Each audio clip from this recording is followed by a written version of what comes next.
నీ పని ఏదైనా అది వ్యాపారమా, నీ పని ఏదైనా అది ఉద్యోగమా, నీ పని ఏదైనా అది చిన్నదా పెద్దదా ఏదైనా కావచ్చు, పని ఏదైనా ప్రార్థించడం మానద్దు, పని ఏదైనా ప్రకటించడం మానద్దు, పని ఏదైనా స్తుతించడం మానద్దు, పని ఏదైనా అనుసరించడం మానద్దు, పని ఏదైనా ధ్యానించడం మానద్దు, పని ఏదైనా వాక్యం వినడం మానద్దు, పని ఏదైనా వాక్యాన్ని చెప్పడం మానద్దు, పని ఏదైనా దేవుడు చేసిన మేలులను సాక్షి రూపంలో పంచడం ఆపద్దు.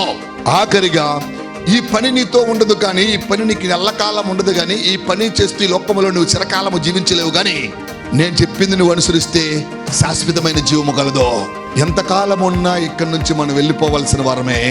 వెళ్ళే చోటు నేను చెప్పినవి చేసే వారికి మాత్రమే దొరుకును. అందుకనే ఉందాం, అందుకనే జీవిద్దాం. జీవితము చివరిలో మనం చేరాల్సిన మార్గం గుండా చేరదాం.